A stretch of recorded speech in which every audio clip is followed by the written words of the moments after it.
um negócio, ou alguém compra com a gente e fala, semana que vem eu pago lá você. E às vezes o cara te dá o calote. Sim ou não? Tem muita gente que sofre com isso. O cara fala, não, sexta-feira eu passo lá na tua casa, eu deixo lá o cheque para você. E o cara some. Deu a palavra, fez a promessa, mas não tem palavra, não tem fidelidade para cumprir. Olha só, irmãos, nós somos filhos de Deus. Se você empenhar a sua palavra, cumpra ela. Nós cristãos não podemos ser caloteiros, cheque sem fundo, sabe, ficar devendo para os outros. Não podemos. Nós temos a nossa palavra tem que ser fidedigna, assim como é a palavra de Deus. Quando Ele fala, Ele cumpre. Quando Ele diz, Ele age.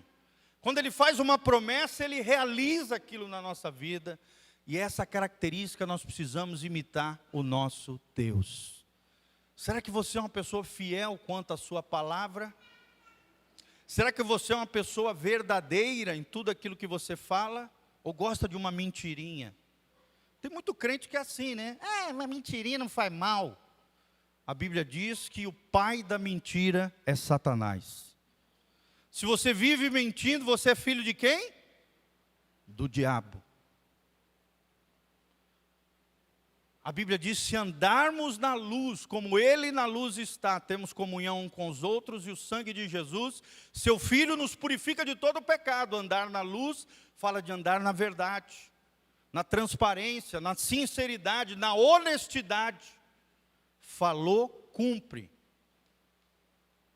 Disse, prometeu, seja fiel àquilo que você falou, querido. Até porque às vezes a outra pessoa está se programando em cima do dinheiro que você prometeu. E se você não for fiel, quem vai se lascar é ela. E o mau testemunho será gerado no meio da sociedade. Irmãos, nós não podemos fazer isso. Temos que ser fiéis. Só compremos aquilo que a gente pode pagar. Nós temos que viver sempre uma vida simples, honesta, sincera. Se puder ter coisas boas, amém. Se não puder, amém também. O meu coração mesmo. Com coisas boas ou na simplicidade é o mesmo coração, contentamento. Amém? A alegria, irmãos, a felicidade não está nas grandes coisas, não. Está nos detalhes, nas coisas pequenas da vida. É um sorvete que você toma, uma garapa, né? Passear com o filho de bicicleta. Essas coisinhas pequenas, é ali que você vai experimentar o melhor da vida. É o sorriso da esposa, é sentar juntinho, tomar um tererê no final do dia. É o grande segredo dos gaúchos, sabia? Sabia por que os gaúchos têm o menor índice de divórcio do Brasil? Porque eles tomam chimarrão de manhã e final da tarde. Eles têm relacionamento, eles têm comunhão, eles têm amizade. Você pode ver. E essa liga, esse relacionamento, esse compartilhar faz com que o casamento se consolide.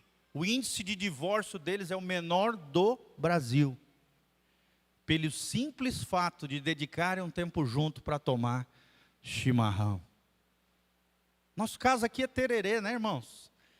Coisa gostosa, vai lá, prepara um tererê gostoso, senta ali com a patroa, bate papo, conversa. Dedique tempo de qualidade. Vamos voltar aqui. Por mais que a Bíblia diz que Deus é imutável, que Deus nunca muda, às vezes quando você está lendo a Bíblia dá a impressão que parece que Deus mudou. Mas Deus não mudou, irmãos. É que às vezes Deus estabelece promessas e profecia condicional. O que é isso?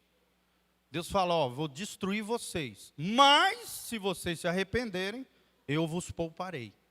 Dá a impressão que Deus está mudando ali, né? Deus está se arrependendo de fazer algo e deixa de fazer, irmão, não é isso. É porque Deus, na sua graça e misericórdia, Ele não muda quanto ao seu ser, quanto ao seu caráter, mas Ele dá uma condição, esperando que o homem responda com arrependimento e quebrantamento diante do próprio Deus. É uma promessa, é uma profecia condicional, que depende da reação do homem para que determinado juízo ou misericórdia seja estabelecido sobre uma situação. Um exemplo é Jonas, a pregação de Jonas, tá? Lá em Jonas, capítulo 3, versículo 4 e 10, coloca aí, Jonas 3, 4 e 10. Olha esse caso aqui que nós estamos falando. Jonas, capítulo 3, versículo 4. Vai lá. E começou Jonas a entrar pela cidade, caminho de um dia, e pregava dizendo, ainda 40 dias, e Nínive será punida, subvertida, julgada. Agora vai para o versículo 10, 3:10, Jonas 3:10.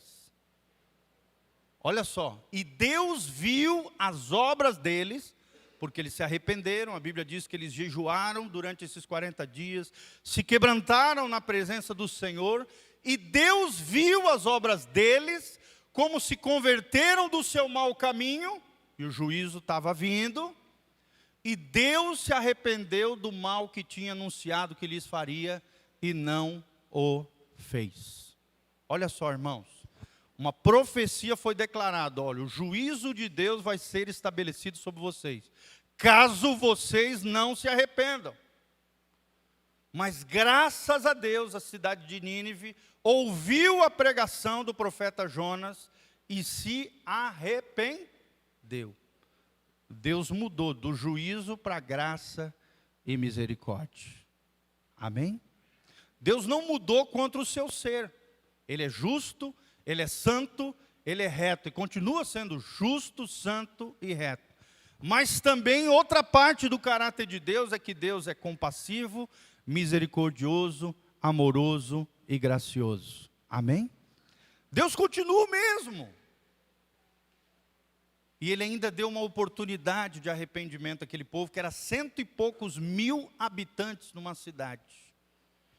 Querido, Deus não tem prazer de mandar ninguém para o inferno. Ninguém. Só vai para o inferno quem desprezar a graça de Deus, o amor de Deus, a voz da sua consciência. A Bíblia diz lá em 1 Pedro, capítulo 5, a Bíblia fala, Deus não tem prazer na condenação do homem, no juízo do homem, no inferno. O inferno não foi feito para o ser humano. É o que revela a Bíblia Sagrada. O inferno foi feito para Satanás e seus anjos. Mas quando desprezamos o amor de Deus, o chamado da salvação, queremos viver a vida do nosso jeito, queremos fazer as coisas do jeito que a gente acha que tem que fazer, desprezando a Deus, vivendo como Deus, como se Deus não existisse, desprezando o seu amor, a sua graça, a sua compaixão, a sua misericórdia. Infelizmente, por decisão própria, decretamos o juízo de Deus sobre as nossas vidas e a condenação eterna. Amém? Céu e inferno é uma decisão de coração. Para onde você quer ir, irmão? Eu quero ir para o céu, você também? Quem quer ir para o céu e dá um glória a Deus? Você tem que decidir no seu coração, viver uma vida que agrada a Deus. Já não faço o que eu quero, faço o que Ele quer. Já não faço a minha vontade, eu faço a vontade de Deus. Já não tenho os meus planos e os meus sonhos, eu vivo os planos e os sonhos de Deus. Esse é o Deus da Bíblia, querido. Ou Ele é o teu Senhor, ou o teu eu, você é o teu Senhor. E quando você é o Senhor da tua vida, Satanás deita e rola em cima de você. Por detrás existem demônios, por detrás existe o inimigo. Inflando o teu ego, o teu eu, né? O teu ser para viver uma vida alijado, longe de Deus. Porque Ele sabe qual é o teu fim, o inferno. E é para lá que Ele está indo, e é para lá que Ele quer levar o máximo de pessoas possíveis. Todo mundo entendeu aqui a questão de Jonas? A imutabilidade de Deus e a profecia, a palavra, promessa condicional. Ou seja, o plano de Deus vai se estabelecer de acordo com a resposta do coração do homem, a pregação da palavra do próprio Deus. É assim conosco. Amém? Mas Deus continua o mesmo. Ou seja, na medida em que a situação muda, a atitude ou a intenção divina se altera. É o que a gente chama de profecia condicional. Mas Deus permanece o mesmo no seu ser, nos seus atributos, nos seus propósitos e nas suas promessas. Amém? Segunda característica que nós vamos ver hoje, irmãos. Deus é eterno. Fala comigo. Deus é eterno. Será que você entende sobre a eternidade? Você entende o que é Deus como um ser eterno? Ou seja, Ele não tem início nem fim. Abra comigo Salmo 90, versículo 2. Deus não tem início e não tem fim. Ele não começou e terminou. Não, não é isso. Ele sempre existiu. Ele é eterno. A palavra eternidade, como uma referência a Deus, é alguém que não tem início e não tem fim. Não tem sucessão de eventos em seu próprio ser. Ele sempre existiu. Ele estava trabalhando, por exemplo, antes da fundação do mundo. Nós vamos ver logo em seguida. Olha o que diz o Salmo 90,2. Bota lá. Salmo 90, versículo 2. Vai lá, filhão. Agiliza aí. Antes que os montes nascessem, ou que tu formastes a terra e o mundo, mesmo de eternidade a eternidade, tu és Deus. Amém? Então nós vemos desde o Gênesis 1:1, e criou Deus os céus e a terra. Deus não tem que provar nada para ninguém que Ele é o Criador. A Bíblia, nós já aprendemos, ela já declara, ela já traz como propósito que Deus Ele existe. Ele não precisa se explicar para nós. Ele já começa ali o livro de Gênesis criando todas as coisas. Por quê? Porque Ele já existia. Antes do universo, antes da criação, Deus já existia. Está aqui. Antes que os montes formassem, né? Ele já era de eternidade a eternidade. Que coisa tremenda. Abre lá, Efésios 1:4. Efésios 1:4, nós vamos ver que Ele estava trabalhando em prol da salvação, em prol das nossas vidas, antes da fundação do mundo. Efésios 1:4. Olha só. A Bíblia diz assim: como também Cristo aqui nos elegeu nele, ou seja, em Jesus, antes da fundação do mundo, para que fôssemos santos e irrepreensíveis diante dele em amor. Então, irmãos, o plano da salvação, Deus não foi pego de surpresa. Deus já sabia ao criar Adão e Eva que os dois iam pisar na bola. Como também Ele já sabia quando você nasceu que você ia ser pecador também. Às vezes a gente olha para Adão e Eva e fala: poxa, mas que burros, né? Mas que coisa jegue esses dois. Estavam lá, aquele lugar lindo, maravilhoso, com tudo de bom e de melhor, não tinham pecado, foram lá e pisaram na bola. Que burros são eles. Irmãos, se fossem nós lá também, infelizmente o nosso dia a dia revela que nós também iríamos errar também. Porque Adão e Eva apenas nos representam como pecadores. E Deus não foi pego de surpresa. Antes de criar o mundo, antes de criar os céus, a terra, os animaizinhos, tudo isso que nós vemos, Ele já nos escolheu nele. Ele já preparou um plano redentor antes da criação do mundo, porque Ele sabia da queda do homem. São os 4 momentos da criação do homem, né? Da história humana. Fala comigo: criação, queda, redenção e consumação. A história do ser humano e na nossa vida se repete também como crentes. Elas se revelam em 4 momentos. Deus nos criou. Aí nós caímos, a queda, pecamos. E aí na nossa condição de pecador, colocamos a nossa fé em quem? Em Cristo. Aí veio a redenção, o nosso Redentor. E se nós andarmos com Jesus no final da nossa vida, nós teremos a consumação, a glorificação tremenda com o nosso Redentor. Amém? Fala comigo, criação, queda, redenção e consumação. Os 4 períodos da história humana. Nós fomos criados por Deus, nós pisamos na bola, caímos, erramos com o pecado. Jesus veio nos redimir, nos resgatar. E se nós andarmos com Jesus até o final das nossas vidas, o nosso destino será selado.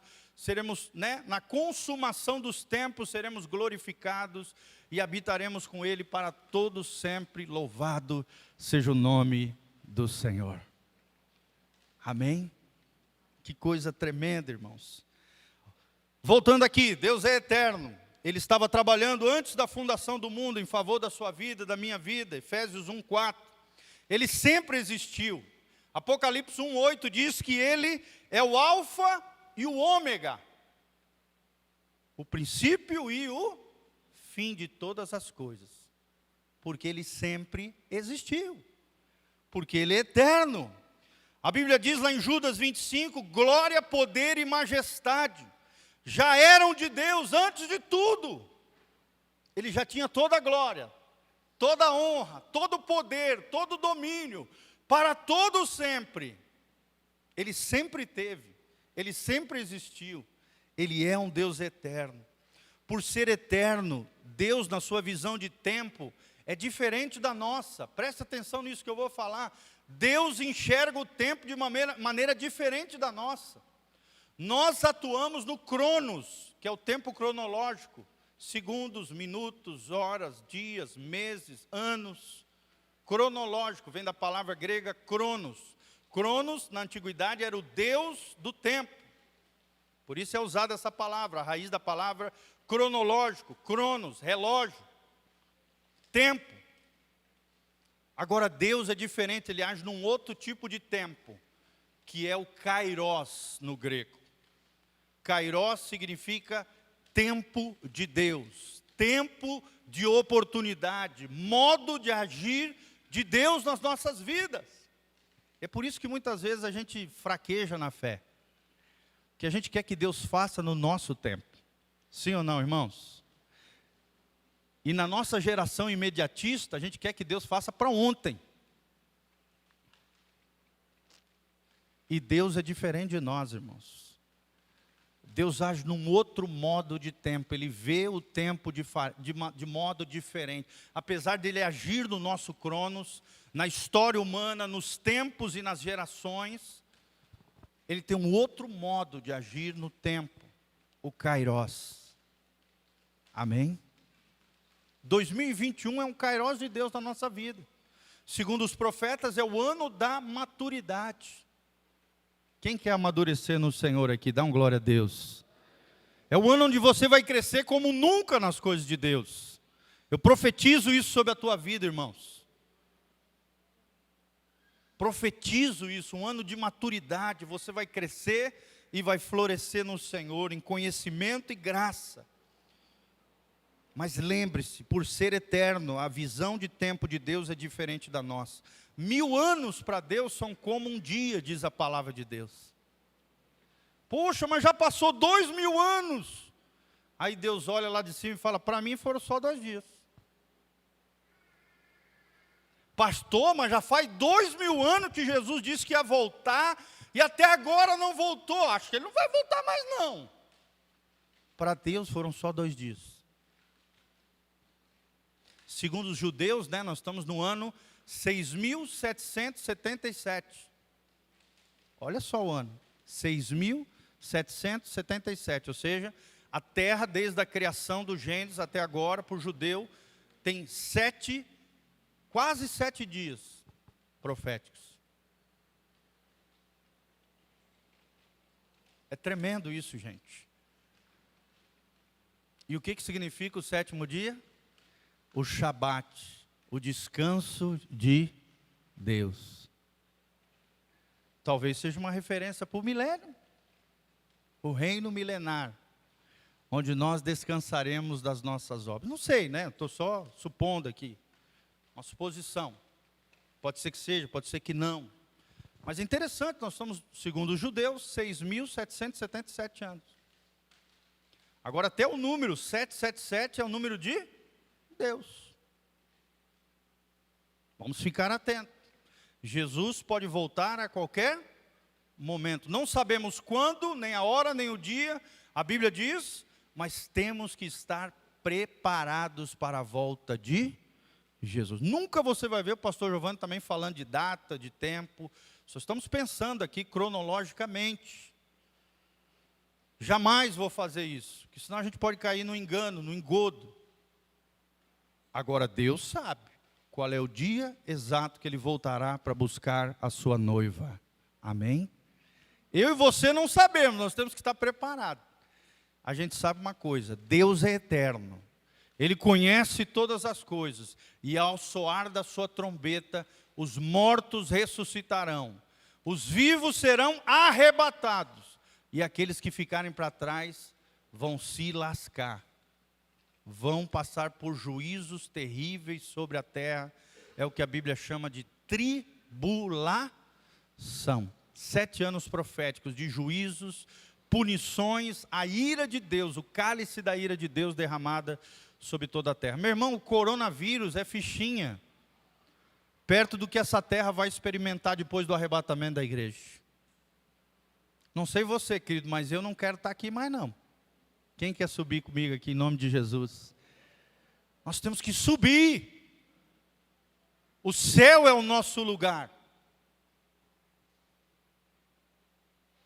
Por isso precisamos viver uma vida santa, correta, honesta, sincera, consagrada, dedicada ao Senhor.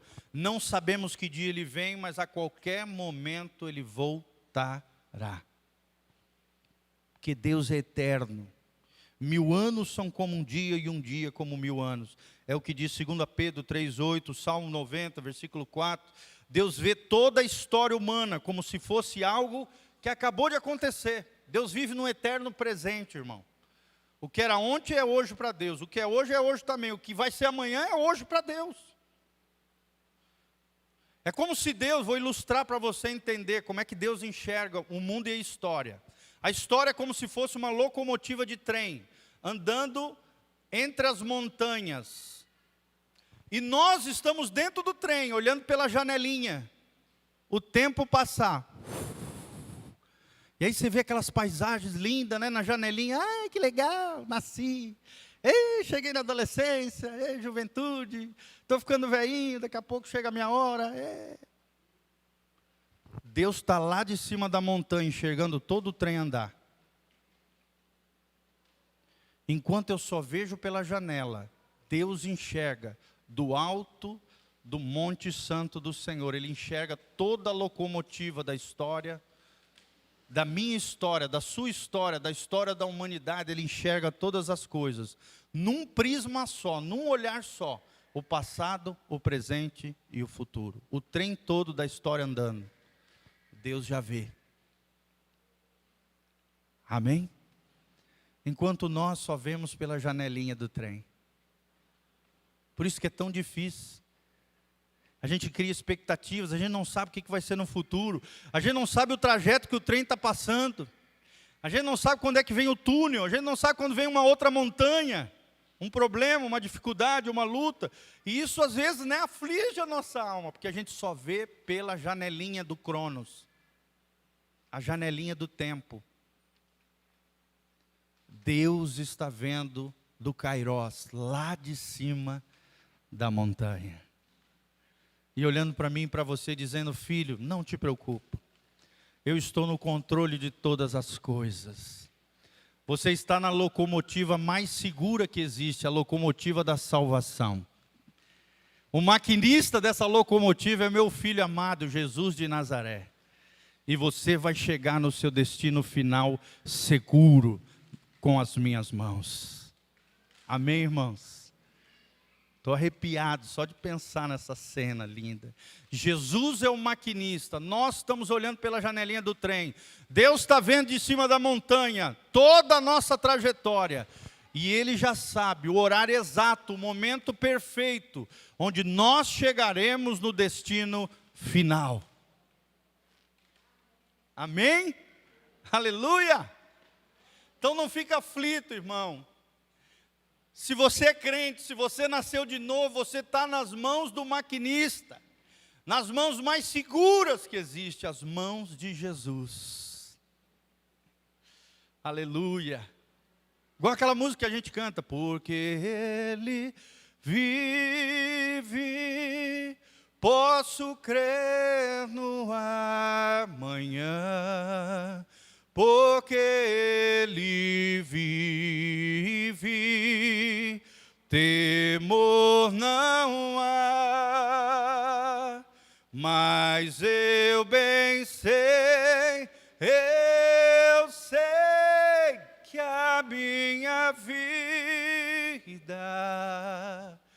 está nas mãos do meu Jesus, que vivo está.